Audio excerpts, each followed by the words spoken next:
joined here by defender Zac McGraw. Zac, thanks for taking the time. Can you just start us off with your thoughts on today's game? Yeah, I think it's regardless who you're playing, it's gonna be hard to play 80 minutes the majority of the game with the red card. But just in little moments, even down to 10 men, I think it's a mentality where we need to bunker down, make it to halftime 0-0, and then we can make adjustments in the locker room to try and get a result. Just small mental errors in first half and second half, Vancouver punished us. Okay, we'll open up to questions. Anyone have a question? Hey, Zac, first, congrats on the new contract, new deal.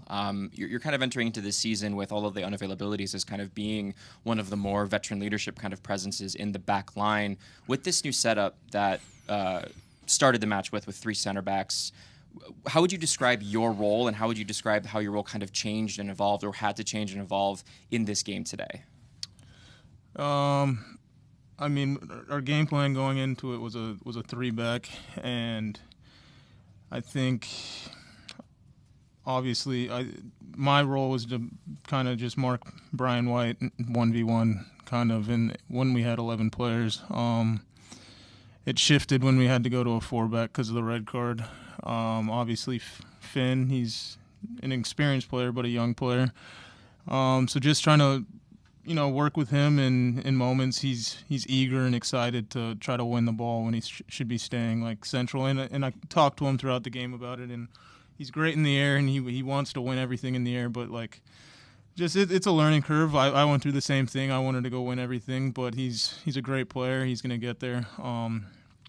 And I think that just throughout the game, we were trying to do things at times where just little mistakes kind of punished us. The first goal, the second goal outside the box, closing down, third goal, counterattack, fourth goal. Like, just when things are going down, it's easy to just get piled on, and I think we need to just get stronger as a group. And in those moments when you go down to 10 men, you got to really dig deep and fight for one another. Hey, Zac. I wanted to kind of piggyback on that.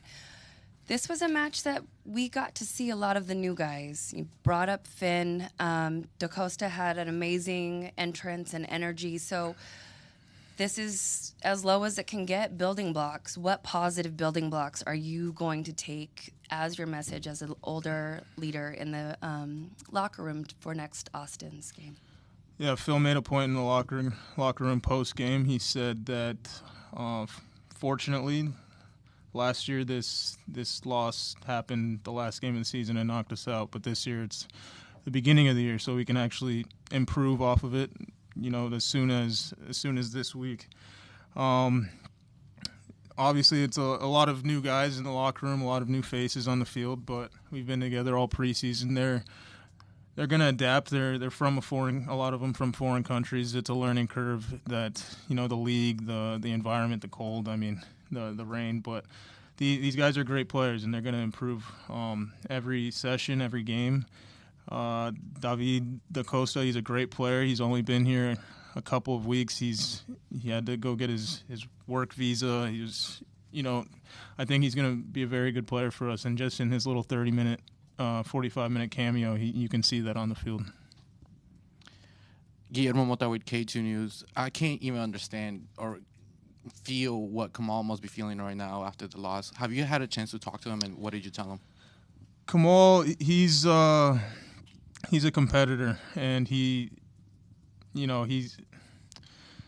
knows exactly. I mean, he's played in World Cups. He's one of the most experienced players on our team on the field, and he'll tell you first and foremost he wants to be out there competing and winning, especially against a Canadian team, against some of his Canadian teammates.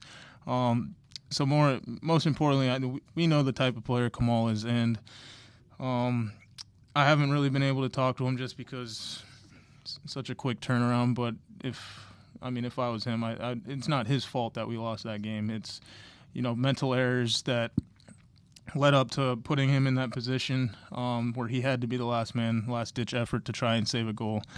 And then just mental errors on goals. It's just got to change, to be honest with you. Okay, we'll wrap it there. Thank you, Zac.